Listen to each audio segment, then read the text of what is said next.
नाही, मला असं वाटतं की केंद्रशासित प्रदेश करावा हा त्यांचा जो मुद्दा आहे, त्यांनी जे पत्र दिलेलं आहे त्याचा विचार कसा करायचा हे सरकार म्हणून मुख्यमंत्री ठरवतील.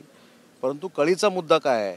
महाराष्ट्र एकीकरण समितीनं जे संमेलन आयोजित केलेलं आहे, त्या संमेलनाला जाताना तिथल्या काँग्रेसच्या कर्नाटकच्या सरकारनं अटकाव केलेला आहे.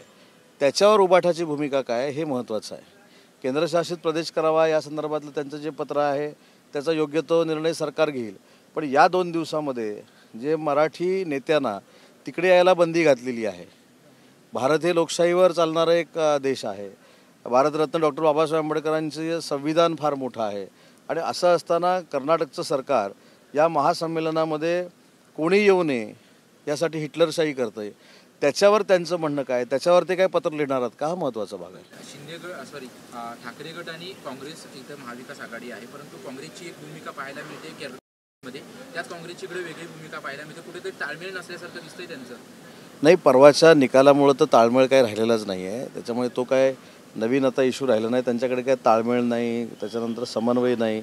परंतु एक महत्त्वाचा मुद्दा आहे की ज्या पद्धतीनं मागच्या 2.5 वर्षात सीमा भागातल्या लोकांसाठी आम्ही 2,000 कोटीची नळपाणी योजना दिली, कॅनलची कामं केली, त्याच्यानंतर तिथे मराठी संस्था आहेत त्यांना अनुदान देण्याचा आम्ही प्रयत्न केला. असं कुठचंही पाऊल त्याच्या 2.5 वर्षाच्या पूर्वीच्या सरकारनं केलेलं नव्हतं. मुद्दा तुम्ही सांगितलेला अतिशय बरोबर आहे की काँग्रेसचं सरकार कर्नाटकमध्ये आणि काँग्रेसचं सरकार आता अशा पद्धतीनं हिटलरशाही जर करणार असेल तर महाराष्ट्रातल्या उद्धव बाळासाहेब ठाकरे शिवसेनेची भूमिका काय ही विशद झाली पाहिजे. शेवटचा प्रश्न, मंत्रिमंडळ विस्तार कधी होणार आणि अजून देखील शिंदे साहेब गृहमंत्री पदावर अडून आहेत अशी माहिती मिळते, काय? नाही, तुम्हाला ही माहिती कुठनं मिळते? आता मला पण सांगून थकायला झालेलं आहे. असं काही झालेलं नाही. तुम्हाला ही कुठनं माहिती मिळते?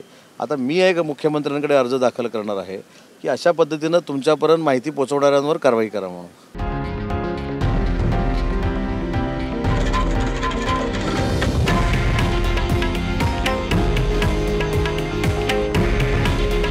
हे आहे देशातील नंबर 1 न्यूज नेटवर्क आणि आपण पाहत आहात TV9 मराठी. काळजी तुमची, हित महाराष्ट्राचं.